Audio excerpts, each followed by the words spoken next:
रायगड किल्ला बघून झाल्यावर आम्ही सगळे खाली उतरलो. शाळेची सहल असल्यामुळं सगळेजण काही ना काही गोष्टी विकत घेण्यासाठी धावायला लागले. मी मात्र पुस्तक वेडी. कोणत्याही किल्ल्यावर गेल्यावर तिथून पुस्तक विकत घेण्याची माझी आवड.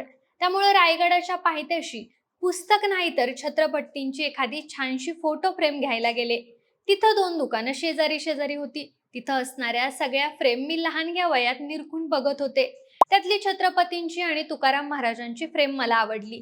ती हातात घेतली आणि विकत घेणार तोच त्या माणसानं छत्रपती शिवाजी महाराज आणि संत रामदास यांची फ्रेम हातात घेऊन दाखवायला सुरुवात केली.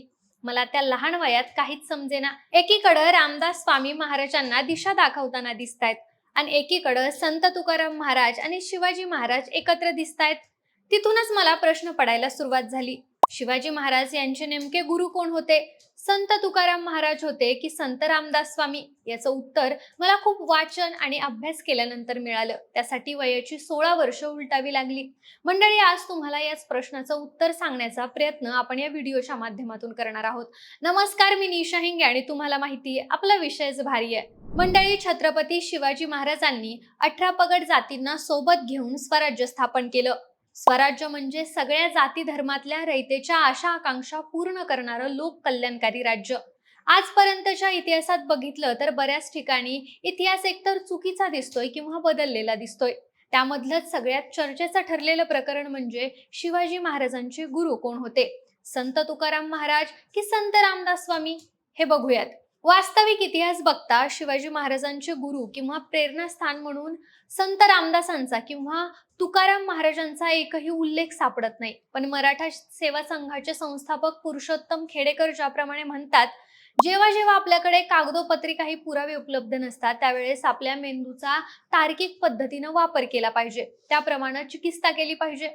खरं तर मंडळी, शिवाजी महाराजांनी 1642 साली म्हणजे वयाच्या 12व्या वर्षी संपूर्णपणे जहागिरीवर वर्चस्व प्रस्थापित केलं होतं. त्यानंतर त्यांच्या पराक्रमाला 1646च्या सुमारास तोरणा किल्ला जिंकून प्रारंभ झाला. त्यानंतर छत्रपती शिवाजी महाराजांची मुद्रा असणारं पहिलं पत्र इसवी सन 1646चं असा इतिहास सांगतो. यावेळेपर्यंत रामदास स्वामी हे शिवरायांच्या प्रदेशात आलेलेच नव्हते. संत रामदास स्वामी महाराष्ट्रात पहिल्यांदा आले ते 1644 मध्ये. यावेळी महाराष्ट्राच्या ज्या भागात रामदास स्वामींनी वास्तव्य केलं तो भाग म्हणजे महाबळेश्वर. त्यावेळी महाबळेश्वर, जावळी, इतरची ठिकाणं ही शिवरायांच्या शत्रूकडे होती. त्यामुळे शत्रूंच्या छावणीत शिवरायांची भेट होईल हा प्रश्न उद्भवतच नव्हता. रामदासी संप्रदायाचा विश्वकोश दास विश्राम धाम या ग्रंथाप्रमाणे या काळात रामदास स्वामी तपस्या करत होते. याच काळात त्यांनी आदिलशहाच्या मुलखातील चाफळ इथं श्रीरामांच्या मूर्तीची स्थापना 1648 मध्ये केली. याच वेळी विजापूरच्या सरदारांकडून इनाम जमिनीही मिळवल्या. दिनायतराव आणि बाजी घोरपडे यांनी रामदासांना जमिनी इनाम देऊन ते त्यांचे शिष्यही बनले. त्याचबरोबर शिवरायांच्या स्वराज्य उभारणीला 9 वर्ष झालेली तोवरच संत रामदास शिवरायांच्या प्रदेशात आलेले नव्हते. त्यांचं वास्तव्य शत्रूंच्या प्रदेशात होतं. ज्यावेळी रामदास स्वामी महाराष्ट्रात आले तेव्हा त्यांच्या आगमनापूर्वीच्या 5-6 वर्षापासून तुकाराम महाराज हे सगळीकडे अभंग आणि कीर्तन करत होते. हे संत बहिणाबाईंचं आत्मचरित्र सांगतं. त्या काळी संत तुकाराम महाराजांचं कीर्तन पुणे जहागिरीतील लोहगाव या गावी झालं होतं. तेव्हा मावळ खोऱ्यातील लोकांची भावना आणि स्वराज्य उभं करण्याची तयारी तुकाराम महाराजांनी त्यांच्या शिकवणीतून केली असावी असं इतिहासातून दिसून येतं. शिवकालीन महाराष्ट्रात झालेल्या क्रांतीचा विचार करणं म्हणजे शिवाजी महाराजांच्या फक्त भौतिक साधनांचा विचार करून चालणार नाही, तर त्या काळी लोकांचा आत्मा कोणत्या स्वरूपाचा होता याचा विचार करणं आवश्यक आहे असं महाराष्ट्र धर्मकार भावा भट म्हणतात. महाराष्ट्रातील साधू संत यांनी समतेची शिकवण दिली. भजनाचे मेळावे भरवले. त्यामुळे समाजात एक दृष्टी निर्माण झाली आणि शिवाजी महाराजांना स्वराज्य संघटना करण्यासाठी एक जागरूक ताकद मिळाली. त्यानं झालं. या काळात मावळ्यांना जर कोणतं धर्मकाव्य माहीत असावं तर ते म्हणजे तुकोबांचे अभंग असतील. मावळ्यांना धर्म, नीती, व्यवहाराचं मोठं शिक्षण तुकोबांच्या कीर्तनातून मिळत होतं. म्हणूनच श्री नाग जोशी म्हणतात, महाराष्ट्राची उंची आणि गौरव वाढवण्याचं या राष्ट्रगत व्यक्तित्वाच्या आविष्काराचं कार्य संत श्रेष्ठ तुकोबरायांनी केलं. ते अपूर्व आहे. एखादा संत म्हणजे नुसता मऊ मेंगुळवाना माणूस अशी जी समजूत वारकरी संतांबाबत रूढ झाली होती तिला पूर्णपणे निरुत्तर करणारा जबाब या अभंगांनी केला. कुठल्याही परिस्थितीला पायाशी नमवण्याची शक्ती ज्यांच्या जवळ आहे त्यांच्या मनाची थोरवी केवढी मोठी असेल अशा या विठ्ठलाच्या तुकारामांचं स्थान सगळ्यात वर आहे हे स्वाभाविकच आहे. तुकोबा खरे युग पुरुष होते. त्याच काळातल्या संत बहिणाबाईंनी त्यांना गौरव करताना म्हटलंय, तुकाराम तुकाराम नाम घेता कापे यम, धन्य तुकोबा समर्थ जेने केला पुरुषार्थ. अर्थात तुकोबा हे स्वराज्य जन्मावेळी सगळीकडे गाजत होते असं रामेश्वरांच्या संदर्भावरून दिसतं. शिवाजी महाराज नेहमी फिरत असून वेळोवेळा तुकारामांचं कीर्तन ऐकण्याची संधी साधित असत असा स्पष्ट उल्लेख आहे. मग अशा वेळी शिवाजी महाराजांना संत तुकाराम यांचं दर्शन होत नसेल का असं केळुसकर गुरुजी म्हणतात. आता आपण संत रामदासांच्या कारकिर्दीकडे वळूयात. शिवाजी महाराजांच्या स्वराज्याची सुरुवात 1645 ला आणि मुद्रा असणारं पत्र इसवी सन 1646 ला झालं. त्यानंतर रामदासी पंथाची स्थापना 1649 साली झाली. हा कालानुक्रम आपण समजून घ्यावा. रामदासी पंथ हा आदिलशाही स्थापन झाला होता आणि चाफळ देवस्थान जवळ शिवाजी महाराजांचे शत्रू वास्तव्याला होते. त्यामुळे शत्रूंच्या ठिकाणी शिवाजी महाराजांनी जाणं अशक्य होतं. रामदास स्वामी आणि शिवरायांची पहिली भेट राज्याभिषेकापूर्वी झाली नव्हती यावर बऱ्याच इतिहासकारांचं एक मत आहे. 22 जुलै 1672 रोजी दत्ताजी पंत आणि गणेश गोजदाऊ यांनी जी आज्ञा दिली त्यावरून असं समजून येतं की तोपर्यंत तरी शिवरायांचं आणि संत रामदास यांचं जवळचं नातं प्रस्थापित झालं नव्हतं. नंतरची कागदपत्र 1672 नंतर केव्हा तरी भेट झाली असली पाहिजे असं दर्शवणारी आहेत असं प्रा फाटक म्हणतात.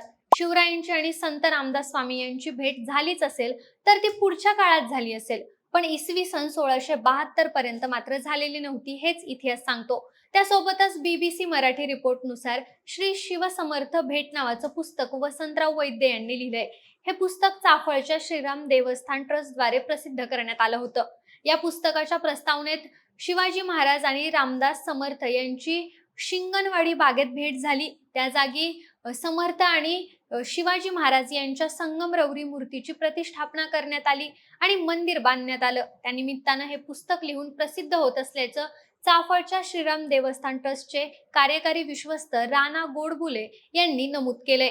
हे पुस्तक 26 एप्रिल 1990 रोजी प्रसिद्ध करण्यात आलंय. या पुस्तकात शिवाजी महाराजांनी समर्थांच्या 11 मारुतींपैकी प्रत्येक मारुती देवस्थानाला 11 बिघे जमीन दिल्याचं वैद्य यांनी लिहिलंय. 1678 साली विजयादशमीच्या दिवशी चाफळच्या श्रीराम देवस्थानाला सनद दिल्याचंही ते लिहितात. पुस्तकाच्या शेवटी त्यांनी ही सनदही पूर्ण दिली आहे. त्यात छत्रपती शिवाजी महाराज यांनी श्री सद्गुरु वर्य, श्री सकल तीर्थरूप, श्री कैवल्य धाम, श्री महाराज श्री स्वामी, स्वामींची सेवेसी असा मायना लिहिलाय.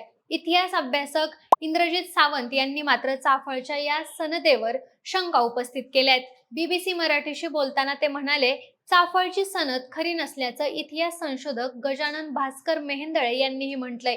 वैराग्य आलेल्या सण समारंभात भाग न घेणाऱ्या आपले बंधू व्यंकोजी राजे यांना शिवाजी महाराज यांनी याच काळात पत्र लिहिलं होतं. वैराग्य वगैरे उतार वयातल्या गोष्टी आहेत, आता पराक्रमाचे तमासे दाखवा असं त्यांनी या पत्रात लिहिलं होतं. त्यामुळे जर छत्रपती शिवाजी महाराज आपल्या भावाला वैराग्यापासून परावृत्त करत असतील तर ते स्वतः अशा गोष्टी करतील असं वाटत नाही. त्यामुळे या संदेच्या सत्यतेबद्दल शंका येते. त्याचबरोबर पाटगावचे मौनी महाराज, रामदास स्वामी, केळशीचे याकूत बाबा अशा अनेक संत महंतांचे शिवाजी महाराज परामर्श घ्यायचे. शिवाजी महाराजांचं कार्य 1642 साली सुरू झालं आणि त्यांची रामदास स्वामींशी भेट 1672 आधी झाली नसल्याचं स्पष्ट आहे.